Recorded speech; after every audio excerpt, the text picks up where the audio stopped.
আসসালামু আলাইকুম রহমতুল্লাহ। বন্ধুরা কেমন আছেন? আশা করি ভালো আছেন। বাংলা টেক 369 এর পক্ষ থেকে আমি আব্দুল সালাম জানাচ্ছি আপনাদের শুভেচ্ছা এবং অভিনন্দন। বন্ধুরা, আজকেও আমি আরেকটি ভিডিও নিয়ে আপনাদের মাঝে উপস্থিত হলাম, আর তা হচ্ছে একটি ইনভার্টার সার্কিট। তবে এটি ইন্ডিয়ান ইনভার্টার সার্কিট। তো বন্ধুরা, এই সার্কিটটি নিয়ে আলোচনা করব আজকের এই ভিডিওতে।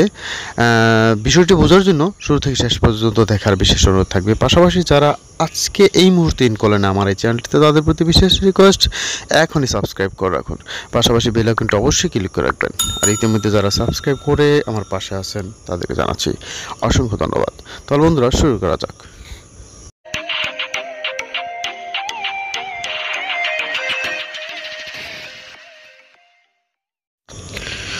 হ্যাঁ বন্ধুরা, এটি হচ্ছে ইন্ডিয়ান ইনভার্টার সার্কিট। আমরা বাংলা অনেকগুলো ইনভার্টার সার্কিট বিক্রি করি আমার এই চ্যানেলের মাধ্যমে।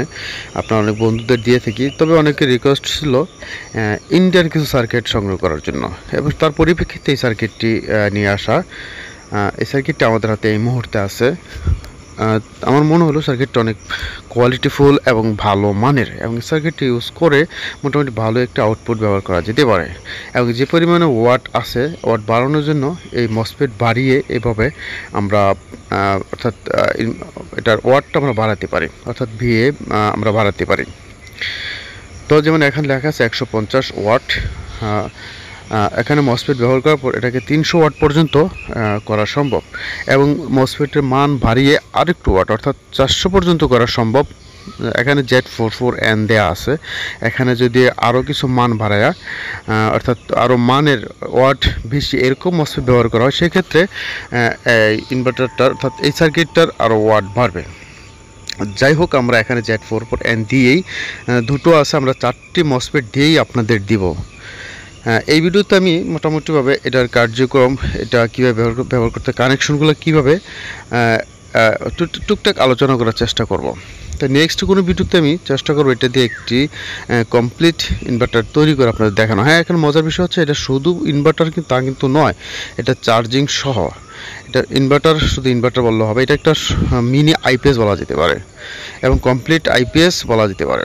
এটা চার্জিংও পাশাপাশি হবে। এই হচ্ছে কানেক্টর। এখান থেকে আপনার যে কানেকশনগুলো থাকবে, input output, AC in, charging, সম্পূর্ণ কানেকশনগুলো এই সাইডে থাকবে। তো এই হচ্ছে আমাদের আজকের সার্কিটটি, দুটো রেল দিয়ে তৈরি করা।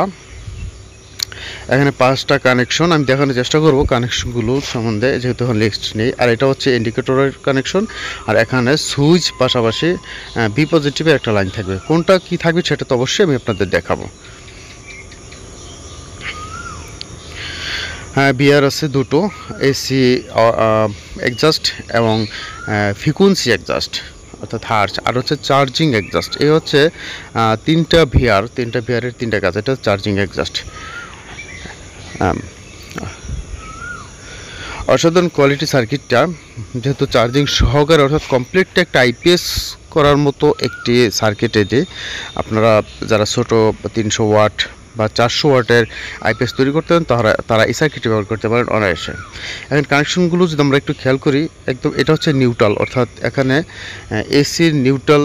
তারপর দ্বিতীয়টা হচ্ছে আপনার চার্জ, তৃতীয়টা হচ্ছে লাইন ইন, অর্থাৎ মেইন কারেন্ট যেটা ইন হবে এখানে। 3 নম্বরটা আর 4 নম্বরটা হচ্ছে এসটি, অর্থাৎ 280 ভোল্ট, অর্থাৎ যে ট্রান্সফরমার 280 ভোল্টের যে লোডটা থাকবে সেটা। আর সর্বশেষ যেটা, সেটা হচ্ছে আপনার আউটপুট, অর্থাৎ লোড যেটা আউটপুট বের হবে সেই কানেকশনটা। অনেক সহজ কানেকশন। আর ইন্ডিকেটরটা ফার্স্ট পাশেরটা হচ্ছে নেগেটিভ, আর বাকিগুলো থেকে আপনি বের করে নিলেই চলবে। এখানে ইন্ডিকেটর আপনার হইতে পারে মেইন এবং চার্জিং এবং চার্জ ফুল। এই হচ্ছে 3টে কানেকশন। আর এখানে যে 3টি কানেকশন আছে, প্রথম দুটো হচ্ছে, দেখুন আমি একটু ভালো করে দেখানোর চেষ্টা করছি। এই দুটো হচ্ছে সুইচ। হ্যাঁ, একটু দেখুন, অর্থাৎ এই পাশে দুটো হচ্ছে সুইচিং, আর এটা হচ্ছে বি পজিটিভ, অর্থাৎ ব্যাটারির থেকে পজিটিভ একটা লাইন এনে ওখানে দিতে হবে। আর ট্রান্সফরমারের দুটো তার, দুই পাশে দুটো তার এখানে সেট হবে, আর একটা তার তো আপনার চলে যায় পজিটিভের, ব্যাটারি পজিটিভে। যাই হোক, আমি আবার বলছি, নেক্সট কোনো ভিডিওতে আমি অবশ্যই এই সার্কিটটি নিয়ে আলোচনা করার এবং এই সার্কিটটিকে কারেকশন দিয়ে একটি আইপিএস তৈরি করার জন্য। যাই হোক, এখানে যে আইসিটা ব্যবহার করেছে কমন একটি আইসি 3525, কমন একটা আইপিএস কিন্তু আইসি কিন্তু এখানে ব্যবহার করা হয়েছে। অর্থাৎ এই আইসিগুলো অ্যাভেলেবেল মার্কেটে পাওয়া যায়, অর্থাৎ রিপেয়ারিং করা অনেক সহজ। এই সার্কিটটি আপনার ইচ্ছে করলে অর্থাৎ নষ্ট করে ফেলে দেওয়ার মতো না, অর্থাৎ রিপেয়ারিং করার খুব সহজ একটা কম্পোনেন্ট দিয়েই তৈরি করা। তারপরে যে এখানে যে আইসিটা দেওয়া আছে দেখুন, LM358, এটা অনেক কমন। অর্থাৎ এখানে যে আইসিগুলো ব্যবহার করছে প্রত্যেকটা আইসি একেবারে কমন আইপিএস দিয়ে তৈরি করা। ইন্ডিয়ান সার্কিটগুলো এটা হচ্ছে মজার বিষয়, আপনারা ইচ্ছে করলে রিপেয়ারিং করা যেতে পারে। চাইনিজগুলো যেমন ম্যাক্সিমামগুলো ওয়ান টাইম হিসেবে ব্যবহার করতে হয়, অর্থাৎ একবার নষ্ট হইলে সেটাকে 90% বা হয় না বলে চলে, 10% পজিটিভলি বা হওয়ার সম্ভাবনা থাকে, অনেক সময় হয় 50% হয়। আর ইন্ডিয়ান সার্কিটগুলো হচ্ছে সুবিধা, এটা 100% আপনারা আবার রিপেয়ারিং করতে পারবেন। তো বন্ধুরা, আসলে এটা এখন কত টাকার মধ্যে আমরা দিতে পারবো সেটা হচ্ছে বড় কথা। এই সার্কিটটা আমরা এই মুহূর্তে আরও দুটো মসফেট দিয়ে, অর্থাৎ কমপ্লিটলি আইপিএস সিস্টেম আইপিএস করার মতো অবস্থা করে শুধু ট্রান্সফরমার ব্যবহার করে এটাকে ব্যবহার করতে পারবেন। আর এটা প্রাইস নিচ্ছে আমরা এই মুহূর্তে 800 টাকা। তবে সবাইকে ধন্যবাদ জানিয়ে এখানে শেষ করছি। ভালো থাকবেন, সুস্থ থাকবেন। আসসালামু আলাইকুম রহমতুল্লাহ।